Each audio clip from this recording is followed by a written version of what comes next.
What's up? This is Rebel Radio. What up? What up? This is DJ Newmark. This is Peanut Butter Wolf. It's your boy. It's okay. Keep checking out Rebel Radio. Rebel Radio. This is Rebel Radio. We're in the place right here. Rebel Radio is going down. Would you say Rebel Radio? Oh, wait. Let's do it again. Rebel Radio. What's up, Rebels? Welcome back to Rebel Radio, the weekly show where I bring you the rebels who are shaping our culture. I'm your host, Josh Levine, and this is almost our last of our in-person interviews before we move to our video chat format. I think next week will be the last one, and then it's quarantine edition from there on out.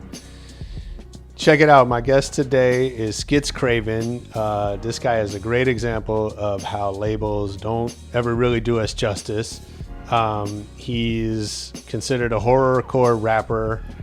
I think someone called him the Marilyn Manson of rap. And he talks about what that's like and also kind of finding his range as an artist to go into stuff that's way beyond that type of music. He gives us some insights into blowing up on TikTok and what that's done for him and what it takes.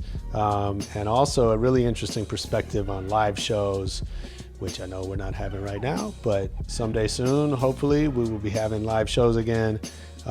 He's got some great thoughts on that as well. So I hope you'll get into it right after the EDM.com track of the week.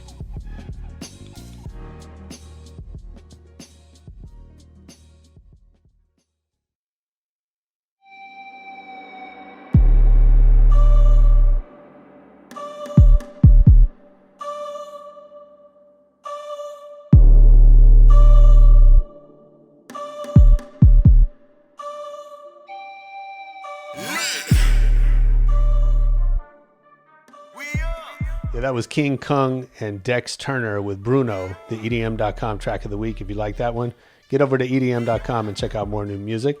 And let's get into our interview with sKitz Kraven. So let's get into it, man. I'm excited to know how it all came to be and what you're up to next and all that. So tell me about, let's go back all the way to the beginning. Do you remember first getting into music, like the first record that you ever bought or fell in love with? Yeah. Well, somewhat first record I bought. I can tell you the first hip hop album I bought, but music's been my life. Music's been a part of my life my entire life. My father was a musician. He was in like a rock band and shit growing up through high school and college and like early 20s. And what did he play? He was a percussionist, so Okay. drums. Yeah, so him being a percussionist, he wanted me to get into like piano and shit at a young age. He wanted me to be able to read music and kind of do that because he always said he wishes he started playing the piano as a kid. He wishes his parents did that. Yeah. They never did, so he's kind of wanted me to do that. So like around 4 or 5 years old, I started playing the keys and taking like piano lessons and stuff like that, learning how to read music, so that helped. Music was always being played in my home. Pops always played like, you know, Beatles and Sinatra and stuff like that. So I've always been around music. Got into percussion like in middle school. I made the percussion team and did kind of that. High school, I quit everything. I was totally did a U-turn and went the opposite way with my life. But still continued with being a fan of music. First album I ever bought was Michael Jackson. Okay. He's forever my #1 favorite artist of all time. So inspirational. I mean, you already know about him. So, and then started getting into hip hop like around like 4th grade, 3rd grade. Okay. First hip hop album I ever bought was 8 Mile soundtrack. Okay.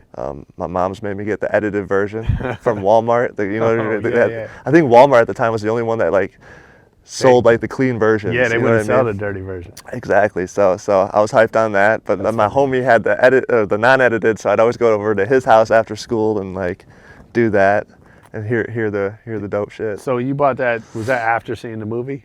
No, I didn't see the movie in 4th grade. I didn't see the Okay. movie till like maybe a year after that, maybe like 5th grade. Okay. But yeah, I just liked Eminem, man. Yeah. You know, and then just started falling in love with hip hop ever since then. So real quick on the Michael Jackson record, what was the song that just you bumped over and over? Oh my goodness, Smooth Criminal is probably one of my favorites. Billie Jean. my ass memorized the entire routine for the live Billie Jean.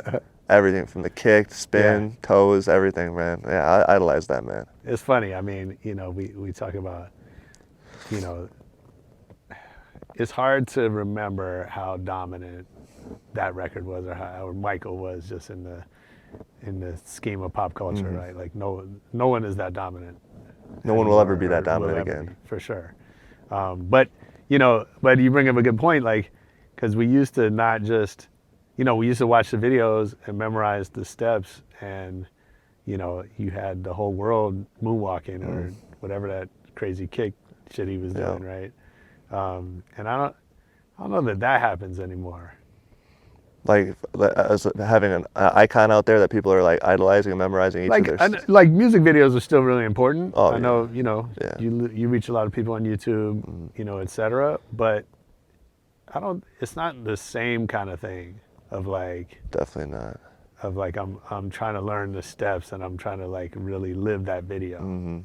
You're right. I never even thought of that. That's crazy. I just don't think there'll ever be another icon like Michael or Elvis, or I just don't think we're in a time where that can happen. Sure. There's so many artists now with streaming, and I just don't think, I don't see it happening. No, I think the that's closest thing to that was Bieber back in when he was like, as far as star power. Right. Maybe not people saying I want to be like Bieber, but Well, he did. He fucked up a lot of people's hair, and so like, I mean, I'm kind of joking, but like, but he did. He like became an icon with that haircut, right? To where you had, you know, you see, you're on the bus and you just see that Bieber haircut, whatever. So yeah, that's probably the closest, and I'm sure things like that will still continue to happen, but it's not at the same level. right. Yeah, that's a trip. So 8 Mile kind of really makes you a hip hop fan. Yeah. Yeah. It's ironic because Eminem, I mean, I wouldn't even say Eminem's I'd have to put him top 5. He might be 5th on my list. I don't know. Is But that right? everybody thinks like, oh, white rapper, like Eminem's Sure. your favorite. It's like, honestly, bro, he's not. I'd put him maybe 6th. Is that right? Yeah. My all-time favorite's Lil Wayne. I mean, Okay. he's the reason I'm rapping today, pretty Is much. that right? Yeah. So what does that mean? I was obsessed with that man's music all through high school, always bumping Wayne. Like, homies could always count on me having the new Wayne song that day, and trust me with the aux chord and stuff. So, Yeah. but yeah, no, Wayne is, I mean, as far as like a poetry fan and a hip hop fan, Yeah.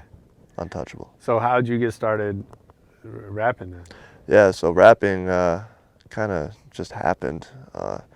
So in high school, I started getting, around 15, I started developing a lot of mental health issues, kind of got a really bad temper, was diagnosed with a bunch of stuff, and as a way to release my rage and temper and all that stuff without doing it in life, you know what I mean, in front of like at people and stuff, my therapist at the time recommended me write a diary.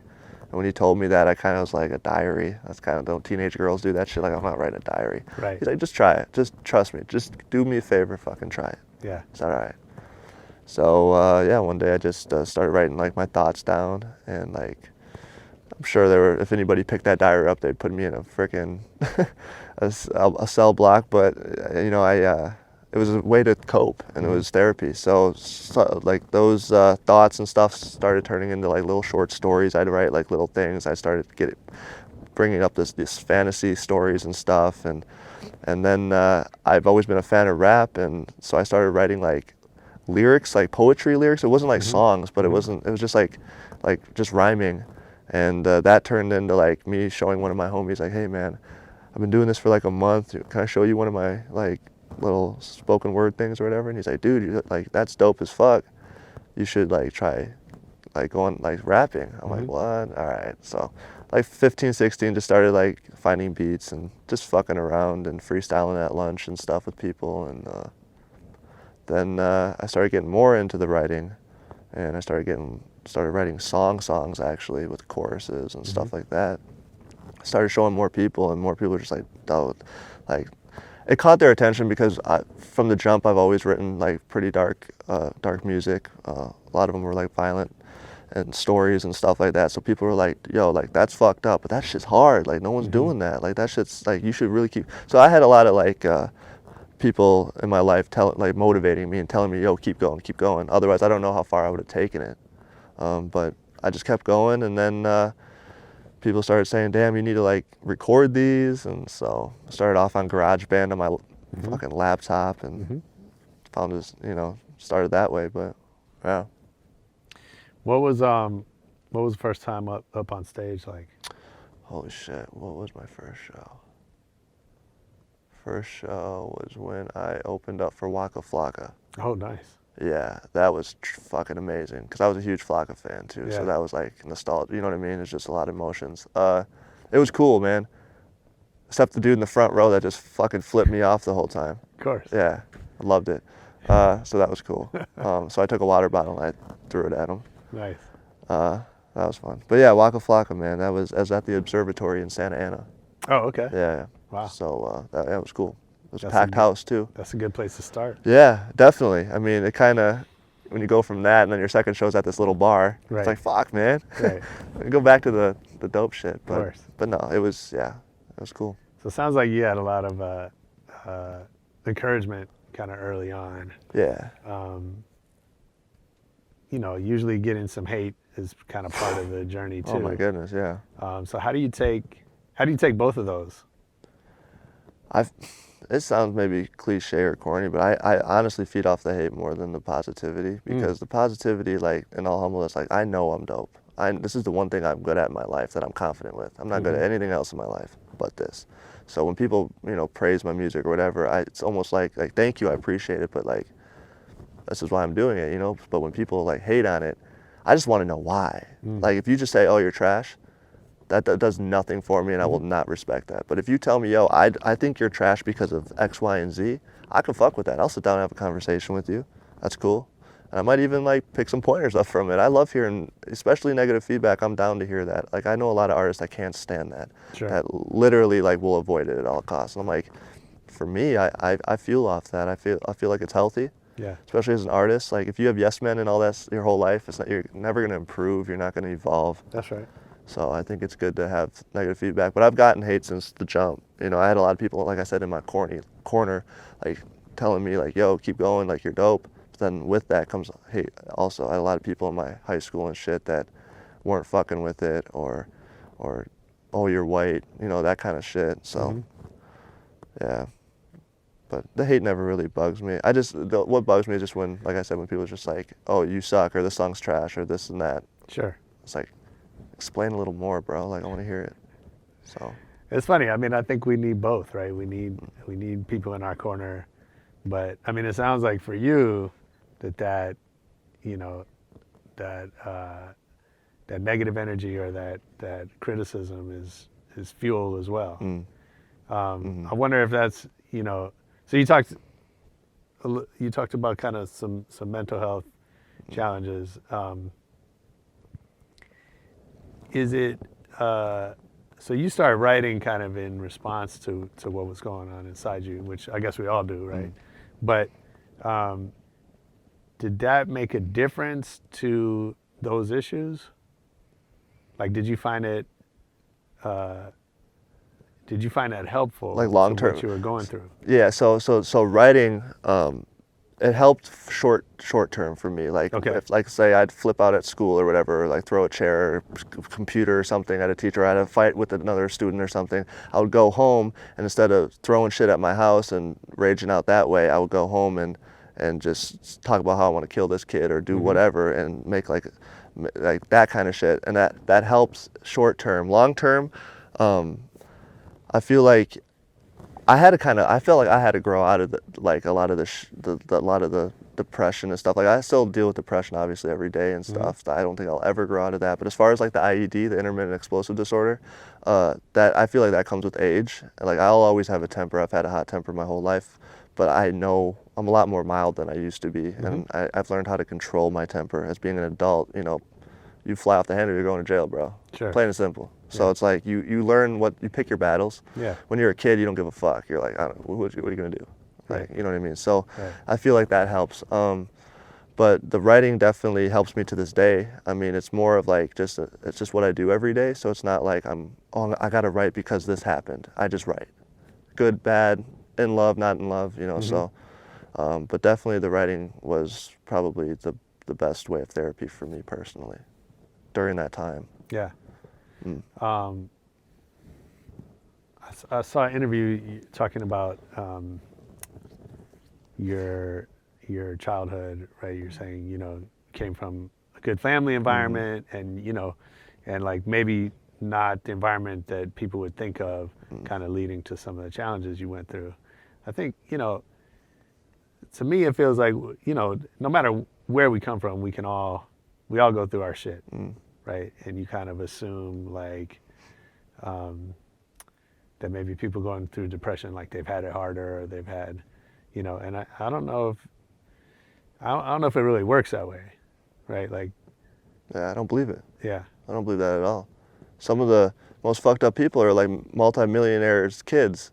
Like some of these like billionaires and shit have kids. They're fucked up, man. right, Because I don't know why. I didn't grow up with millionaires, so I can't say I know Right. what that feels like. But I just think doesn't matter where you come from, and that's why they when I first like came out with like these issues and stuff and came forward with my career and all that stuff, like I didn't give a fuck what people thought of me with these issues or my past and stuff. I don't want them to point at my family and be like, yo, you fucking sucked at raising him. Sure. That's the shit that pisses me off, because I think that's a cop out. yeah, You know what I mean? Now I'm sure if a kid gets abused, I know people that have been molested and grew up shitty childhoods that are fucking great citizens to this day. No doubt. So it's tough. That's a tough, I don't know.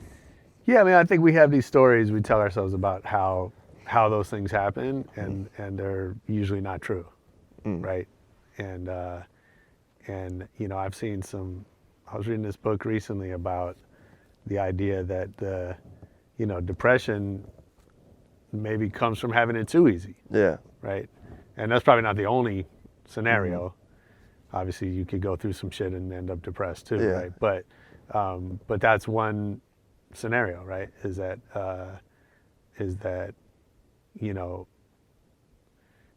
it's just I think like, so we tell ourselves these stories about this path, or we see famous people depressed or commit suicide or whatever, and we always think like, oh, they had it so good, how could that happen, right? And I think you're bringing up the fact it just doesn't work that way. I just don't think it does, man.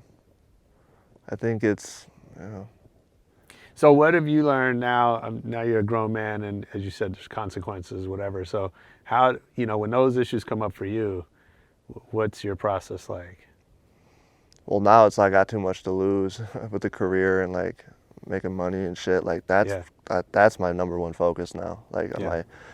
at the time I didn't have shit going for me, bro. I was a bum. So I was broke. I mean, I was a high school kid, so Sure. most high school kids are broke, living off their family or their guardians or whatever. So I think you're supposed to be. yeah, right. Your parents' job is to keep you broke at that age. Facts. They made sure of that. They didn't want Yeah. me getting money at that age, 'cause they knew I'd fucking do some right. dumb shit with it. For sure. But yeah, man,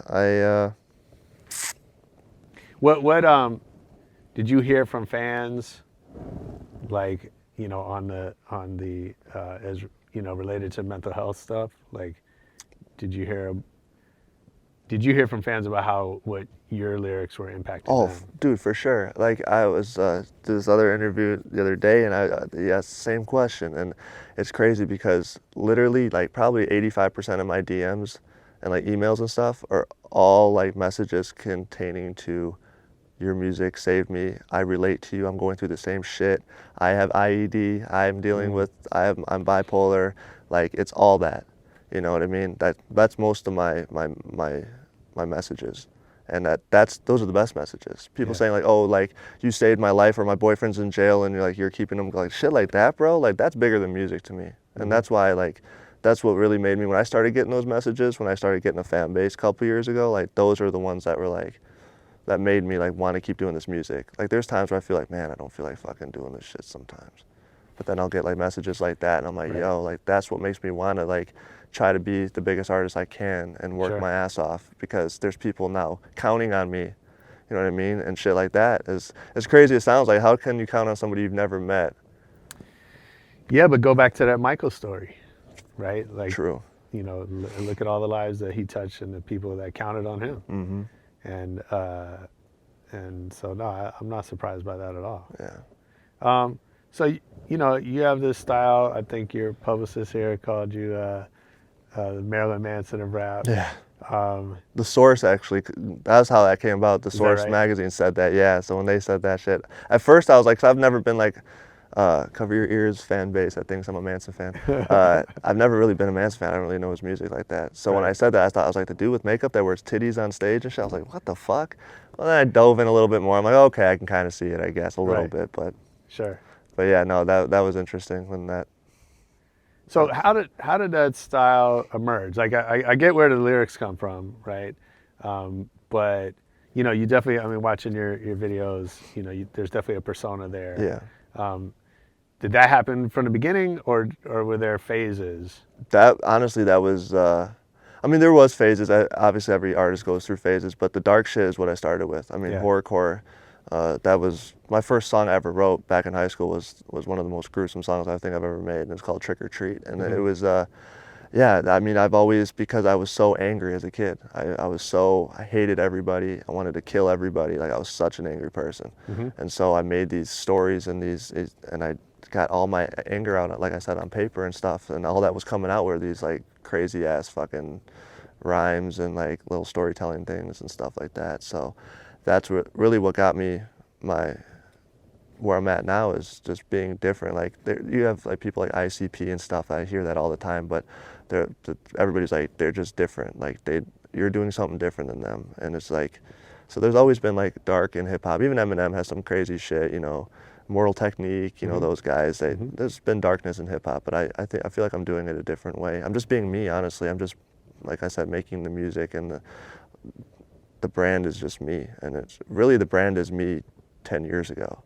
Like, yeah, so that's what I was wondering, is like, you know, I mean, I'm sure, you know, you still have your anger, as we all do, but you seem like, you know, I'm sure there's days when you're not angry. Oh yeah. And how does that impact your writing? Like when you go to write now and you're feeling cool about everything, like I'll write some cool shit. Yeah. I still got songs. I'm doing a thing right now called New Music Mondays, and my goal with New Music Mondays is to release a song every Monday, but have that each week be different. Wow. So like I'll drop a horrorcore song like this Monday, and then next Monday I'll drop like an R&B song and shit. So I'm really trying to evolve that way. I don't want to just stay in a box. Like, yes, I'll always be known for the horrorcore shit and the dark music, but I don't want to be just known for that. I want people to be like, yo, this dude's not just a horrorcore rapper. He's a fucking artist. This dude can do anything. Like, I'll write a country song for an artist. Kenny Chesney hits me up tomorrow like, yo, I need you to write me the most fire country song. I don't listen to country, but god damn it, I'll make you the fire country song. Because I want to be versatile. So yeah, man, I'm all about moods, man. The schizophrenic and the bipolar isn't just like in me, it's in my music as well. So you never know what mood you're gonna get. You know, one day I might drop, like I said, like a love song. I might fall in love at the club, you know, this weekend, come out with a song, and then she might break my heart the next week, and I want to talk about killing her. You know, so it's like, you never know what you're gonna get. Sure. So I think that's cool. fun. I think that's fun. I think artists that stay in a box, that shit gets boring. I feel like they die out. I feel like if you keep your fans on their toes and you never know what you're gonna get, I feel like that's fun. So, where'd that New Music Monday idea come from? Really, it was me having so much fucking music piled up, and I knew that I was never going to be able to really release it all. So I was like, I got to do something with these. I got to wipe the dust off them. So, and I just appreciate my fan base so much. And growing up, the one thing that I loved about Lil Wayne was he dropped music all the time. Yeah. I could always come home from school and know that Wayne was dropping a track, and that was the dopest thing as a fan. Yeah. So if I can give my fans that too, like that makes me happy, and that's what I want to do. So we're on our third season right now. So we've been doing it for the last couple years, and when I first did it, everybody on my team was just like, yo, like, you're spoiling them, you're dropping too much music, like chill out. Yeah. But then we saw the numbers like just start growing from that. And that was when I was like, yo, like, this is what I got to do. So all the songs that don't make the album, New Music Mondays. Yeah. So.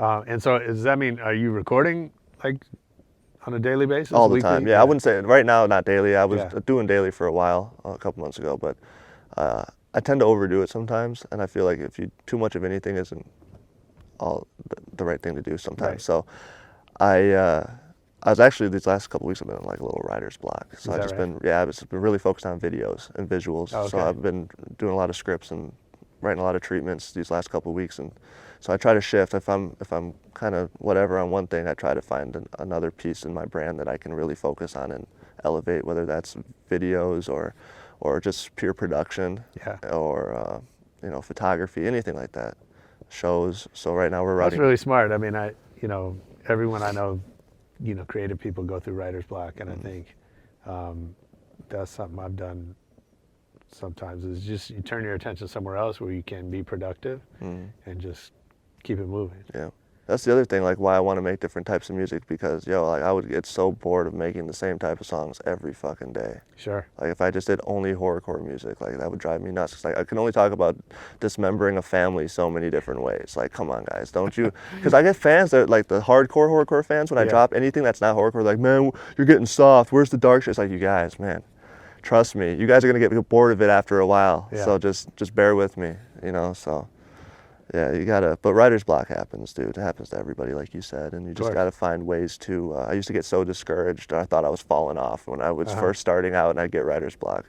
That shit happens to everybody. Right. And like I said, you gotta find ways to just work around it and then get back to it when it comes back to you. So are you noticing then, if you're making music in different styles, right, are you noticing different fan bases? Like, is there the horrorcore fans and then the R&B fans or whatever? Yeah. Hell yeah, dude. I honestly, the going viral on TikTok like gave me so many like mainstream fans. It's insane. So then it made me feel like, damn, I gotta make some club shit. I gotta start making some more like mainstream music, which is horrible for fans to hear when their underground artist is, stay underground, don't do that, But you have to, bro. You have to evolve, and you have to cater to people who are listening to your music, because that's the paycheck. So as much as I say like, I'm always going to make music I want to make, that's 100% true, because I like sound of like, I like a lot of pop songs, bro. Like there's a lot of pop songs that I fuck with. There's a lot of like jazz songs I fuck with. There's a lot of like EDM music that I fuck with and shit. So it's like, I'm always going to make songs I want, but I'm still going to cater to my audience too. So you got to find both. But like, if I can make songs I want and cater at the same time, that's a win-win for me. Yeah, absolutely. I mean, I think, it's a really interesting approach. I've seen a lot of people that go too far in either direction. And I think, some people are afraid to piss off their fans, and then their fans move on anyway. People grow up. Yeah. Yeah. And I imagine, something like horrorcore probably has an age range that's most appealing to. And then, some people carry it with them. I'm amazed by ICP. Like, I remember they're still doing it. I remember when they first came out, and and they're still doing it. They're in their 40s, and they built what they built is incredible. It's not for me. It never has been for me. But you got to appreciate that. Like, they built this whole industry for themselves, and they still stay at it. It's crazy. That's that. Yeah, like even Tech Nine and stuff. Like, you can do that and be your own CEO for sure for that long. Fuck, can't hate that hustle, bro. Yeah. Like you said, ICP and shit. I don't know their shit. I don't listen to their music, but I will always respect the hustle and the work, the grind, and the longevity. Yeah. That's hard to do, for sure. Especially in this industry. Almost impossible at times. For sure. Well, they built this tribe, right? And they got their juggalos everywhere, and those motherfuckers ride for them, bro. Those dudes they're ride or die for life. Like I said, you said there's an age gap and stuff. Like, you would think like the horrorcore shit would be more appealing to the younger kids. My 40-year-old fan base, like the older, like they're the ones that are fucking really heavy with the horrorcore. Right? Yeah, bro. I wonder why. I have no idea, but. Well, I don't know. Let's take a guess. I mean, I think that first of all, I think we all have these emotions running through us that when you're in your 40s, you don't get a chance to express those or tap into those very often. It's a lot more acceptable to while out when you're 16. So music is an escape, right? I can lose myself in the emotion of a song for 3 minutes and have that experience. I also think that, people, like, we have our core music. You talk about Michael, that you'll always love that album because it hit you at a certain point in your life. Do you know what I'm saying? Like, someone 20 years younger they discover Thriller and they're like, yeah, it's a good record. You know what I mean? But it's not like I'm playing it over and over and over and, you know, learning all the moves and that, because that's just something we do in our teens. And then we carry a lot of that with us in, you know, the emotional, you know, the baggage with us for life. So I think it's probably a combination of those things. That's a good point. That's a really good point. But, you know, talking about ICP, so I've read some stuff you talking about your live show. And so tell me about, I haven't seen it. So tell me about what it's like on stage. What are you trying to do? Trying to fuck shit up. No, my goal every night is to have people walk out of that show dripping in sweat, smiling, looking at their homie, being like, yo, that was a fucking epic show. Let's go back tomorrow night. He's in our city for another night. Let's go back let's drive 2 more hours up north and go to that show too. That's my goal. There's nothing I hate more, and a lot of my favorite artists do this, the OGs and shit. They drink in their hand, let the fucking crowd sing half their songs, barely move around, drives me insane. Like, I'm the exact opposite of that. I wanna mosh. I wanna, you know, crowd surf. I wanna rock star that shit, and I wanna really engage with the fans. And that's what I'm there for. They're there to see me live. They know my music. They know all that shit. They're there to see you live and put on a show and a performance. And I feel like a lot of, especially in hip hop, a lot of artists are getting lazy. There's more about looking cool and shit on stage than taking your shirt off, getting sweaty, and just fucking raging. Like, that's so. Yeah. Where did that come from? Did you have that from the beginning? Yeah, I've always been very rowdy. I'm very hyper. Okay. If you can't tell. I'm very, very hyper. And I'm kind of a spaz. And I also, like, my party days, like, I partied hard. I was always, like, doing crazy shit. Yeah. Getting kicked out of places and stuff. And I think, like, that my music's very laid back. But I want my live shows to be, like, opposite of that. Like, a lot of people are like, oh, dude, you're probably sit down on stage and shit. It's like, yeah, I want even my shows to be bipolar. Like, there's certain songs that call for me sitting on a stool with a mic stand and chilling out for a little bit.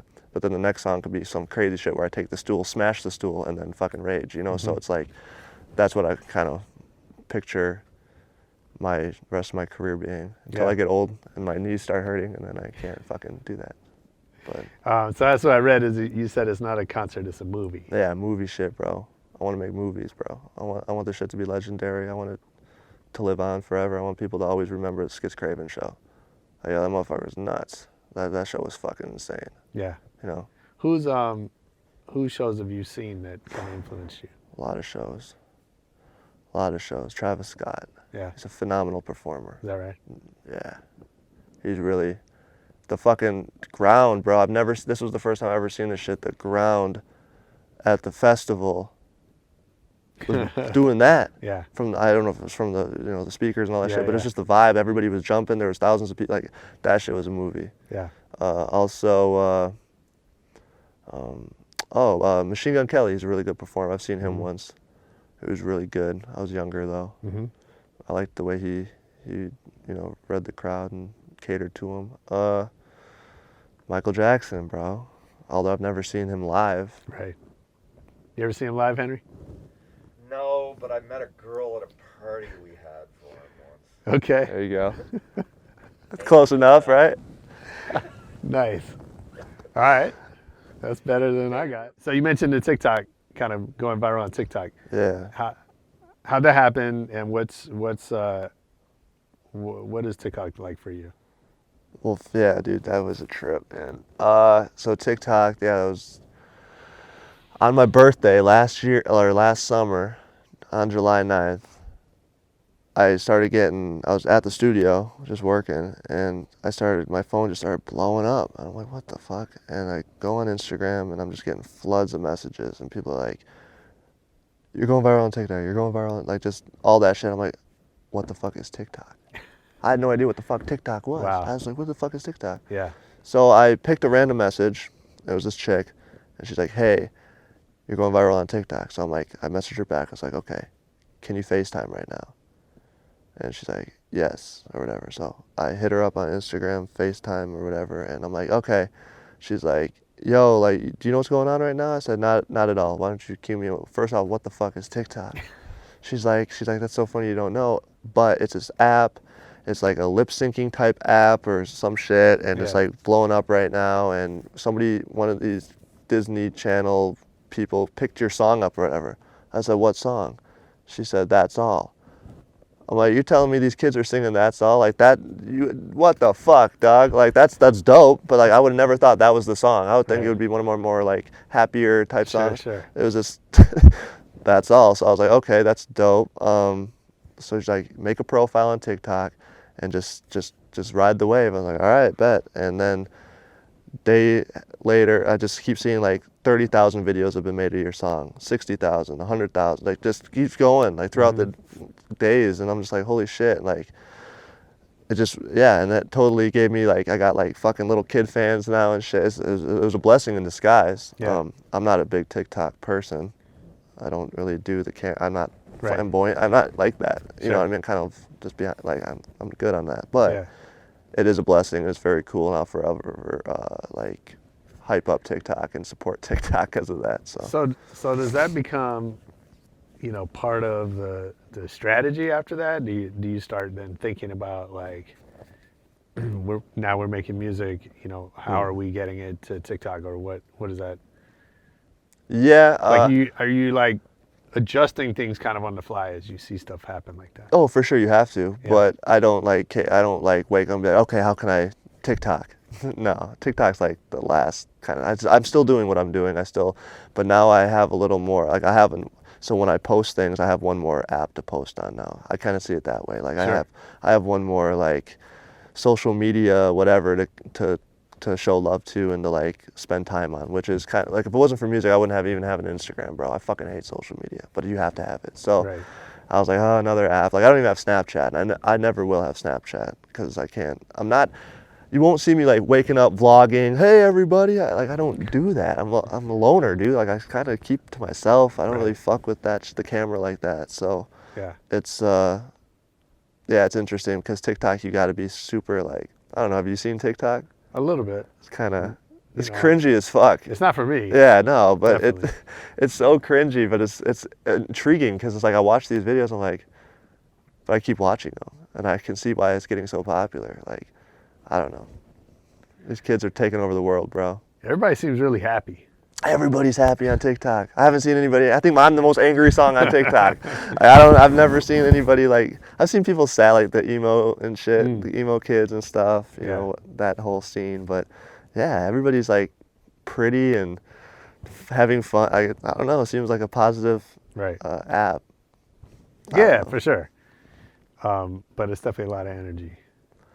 A lot of time and energy. And then are you messing with Triller too? Like that's a whole other thing. Yeah. I guess that's my question is like, does the list just keep growing and then you have to figure out how to manage it all? Or? Yeah, that's pretty much it. You gotta adapt to the times. Otherwise you're gonna not excel. Like especially with internet and social media, you have to adapt. So how do you decide where the energy goes and like when, at a certain point it becomes, a distraction from being in the studio or doing like the other stuff you need to do? It's definitely a distraction. Yeah. Definitely. I have to turn my phone off a lot of the time when I'm in the studio because it is addicting for one, and two, it's like, it's addicting, bro. Like I'm addicted to social media. I don't even like it, but it's because of my career. It's like, that's how I make my money, So it's kind of addiction sounds a little extreme, but it is an addiction. I'm always on my phone. Right. And when I don't have my phone, I want to be on my phone. That's how I know that I'm addicted to it. And how much of that stuff can you outsource? What do you mean? Like, you can have somebody else handle your like social. Oh, I could have that now. My manager has been wanting to do that shit for like a year, and I don't want to. Like I would feel like a fucking phony if I was like having somebody post my photos for me and doing the captions and engaging with my fans. Like I want to engage with my fans. I want to hit them up and be like, yo, what's good, man? I appreciate, like I want to do that shit. Sure. I don't want a fucking robot or a team member to do that. Right. So that's kind of why I'm hands-on. I'm sure when it gets to a certain point, they're like, you have to have help with it. Yeah. But I think I'll still always be hands-on with it. I don't think I'll ever just give somebody full control of my social media and be like, okay, handle. As easy as that would make my life, it would make my life a lot easier and it wouldn't consume me as much. I just don't think I could ever see myself doing that. Yeah, but if it's not right. Yeah. Yeah. And like you said, you feed off that energy from For fans, sure. right? So Yeah.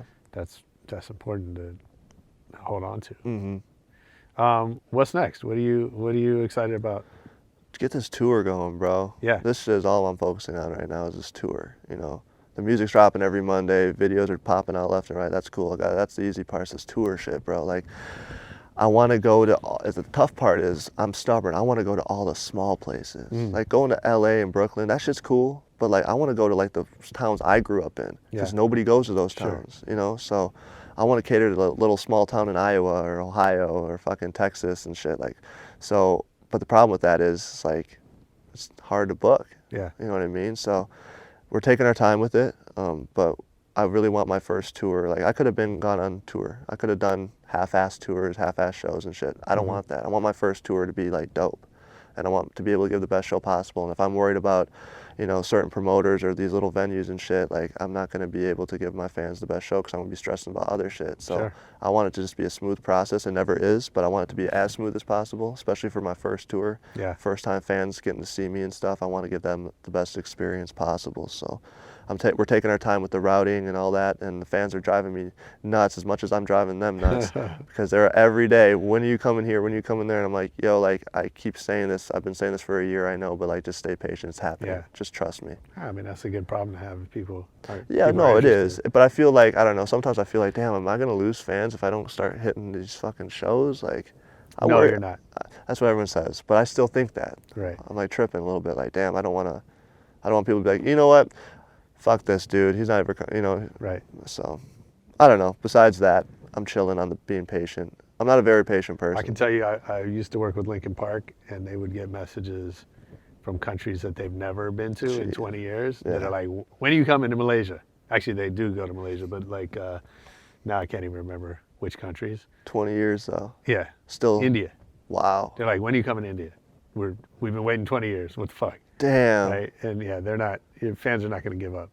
Wow. Okay. You made me, okay. Thank you. Yeah, no, that's real. That's real. Thanks for putting my mind at ease. Although that is Linkin Park. I'm not Linkin Park, so. Fair enough. How do you put a set together if you put out all this music? Good question.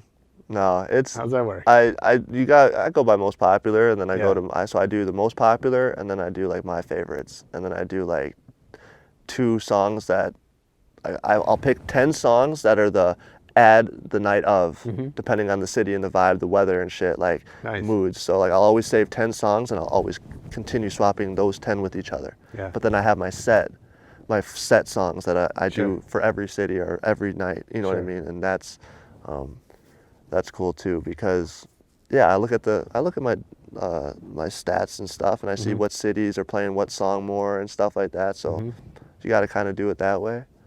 But like, yeah, man, if it's summertime and it's like a beautiful day in Los Angeles, I'm not going to be playing some like all depressing songs. I'm going to play a mixture, you know. But if I'm in Iowa in fucking February and it's freezing cold and people are outside smoking fucking Newports and they're fucking thinking about doing heroin, like I'm going to make some dark fucking set list for them and shit, and we're going to get weird, you know. So it all depends. But you got. That's cool. I mean, that's one of the great things about the data that's available now is you can literally see what's streaming, you know, city to city. I love how Spotify does that. Yeah. For artists. Apple Music, I don't know if they have an artist thing. Not the same way. Yeah. Spotify's, I praise them for that because it helps us out a lot. For sure. Yeah. It's so nice to be able to see your demographic and see exactly what city, you know what I mean? Like, it's pretty cool. No, it's cool. Okay, I got a little lightning round before I let's get it. Before I let you get on your way.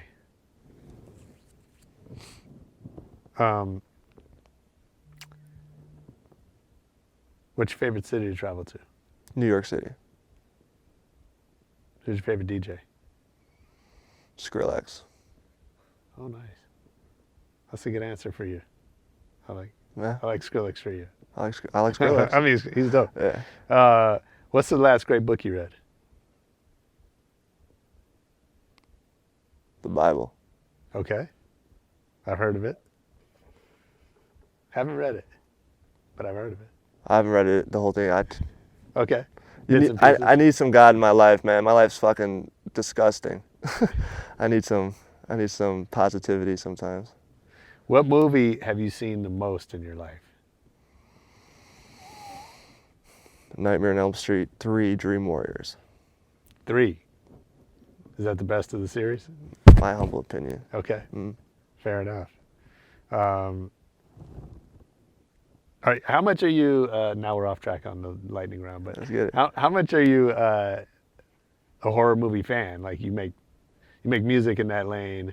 Are you watching all these? All of them. Everything. I have every horror movie you would think of. Probably. I got foreign movies that are in subtitles. Yeah, I'm a fucking nut. What's your favorite foreign horror movie? Tony. Okay. Yeah, Australian, I think. Okay.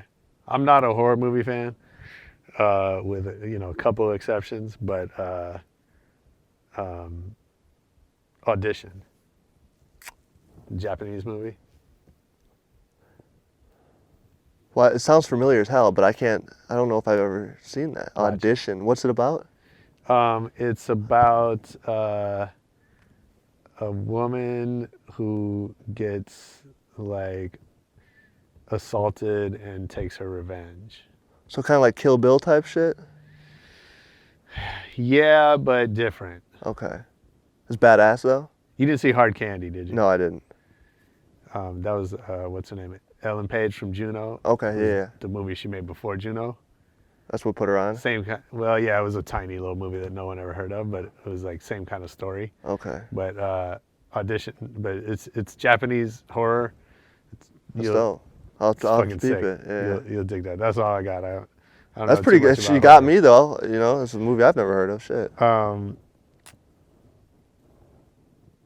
What style of yours are you glad is not on social media? Like from your growing up, from your past? Like clothing wise? Uh-huh. Oh shit. Yeah, bro. Damn. The big DGK fucking shirts with the fucking hat, my long hair, and my fucking baggy ass pants. Yeah, bro. I could go on for days. But at the time, That's not so bad. I was dripping at the time though, yeah. bro. I was swaggy as fuck. But now looking back, I was like, why would you ever? What the fuck are you doing, dog? I mean, it's funny how just the way our clothes fit has just changed. Everything's getting tight. Yeah. Everything, bro. Yeah. It's like fitted now. Yeah. Remember the Jinko jeans? Yeah, for sure I do. Fucking. And I'm too old for that shit. Like I won't go skinny jeans or nothing that tight. Yeah. But like, you can't. But I remember when I first started seeing it, I was like, nah, we're keeping it baggy. But you can't do that. Can't do that. You look no. like an idiot. Look like you're stealing shit. Can't go to Supreme with some baggy shit. They're gonna be like, yo, bro, what the fuck's this? Either you're shooting up something or you're. But here's the stealing thing, something. though. That shit's gonna come back. It doesn't always Guaranteed. come. Everything Yeah, comes yeah, full circle. It's all Yeah. gonna come back, and then everyone's gonna be like, "What the fuck was with that tight shit?" I know. Hey, you even see the NBA players? They be wearing the short shorts now. Yeah, like yeah. short, maybe not as short as like Larry Bird days, but they're like starting. LeBron's is definitely above the knee. We did, man. Me and Henry were thighs out. You Damn, couldn't- balls hanging. You had no. I mean, that's what it was. Crazy. I can't get down with that way, bro. Dude, if you were That was the style you though. were 15, 20 years older, Yeah. that's what it was. If you took a picture of me in 1984 and compared it to a picture of me today, you would not be able to tell the difference. Okay, I mean, except from the neck up. fair enough. But I'm saying, I grew up in a ghetto ass high school, and all the thugs and drug dealers, and whatever they had some small ass shorts until the late '80s. Hey, even the Until pimp- Eazy-E showed us everybody that says let your pants sag down. sag them down. Yeah. But That's crazy. 5 years before that, short ass shorts. That's how it was. Dolphin shorts. Well, yeah. What if you had some fucked up knees or something? I mean, Just let it that's what rock was. it? What Get it? are you gonna do? I don't know. Got some fucking, I don't know. Tall socks, Yeah. short shorts. They did rock the tall socks with the Yeah. short shorts. Yeah, it was from the knee to the thigh that Damn. was exposed. If you could wake up tomorrow, having gained any quality or ability, what would it be?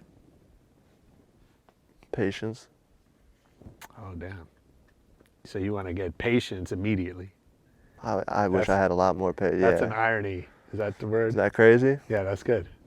I want patience now. Yeah, you want patience. I'm impatient to get patience. I want patience, but I don't want to wait for it. I'm gonna write that down. That's a song. That's a bar. Right? Yeah, man, patience. I could You said definitely use more patience. Okay, and lastly, if I was on your team, I worked for you, what's something I would hear you say over and over? Let's get rich. Probably. I say that a lot. That's Like, good. Let's ball out. Like Yeah. let's do this. Love it. Yeah. Nice. Thanks for doing this, man. It was so much Appreciate fun. it. Thanks for having me, bro. Great stories. Appreciate it. Thank you. Thank you. How's everybody find you? sKitz Kraven, everything at sKitz Kraven. Twitter, Instagram, my website, skitzkraven.com. All merch is on there. You'll be able to buy tour tickets for tour on there. Nice. Spotify, everything's sKitz Kraven. That's KITZKRAVEN. Dope. We'll come back after the tour. Let us know how Oh, it for went. sure. We gotta get you to a show too. I'm in. Cool. Yeah, we'll be sweaty as fuck. Let's get it. Thanks, guys. Yeah, thanks, dude. Hey, that was sKitz Kraven on Rebel Radio. I hope you enjoyed it. I know I did. Tell us what you thought. Hit us up on Twitter at Rebel Radio Net. Facebook's is the same thing. Facebook's? I think it's called Facebook.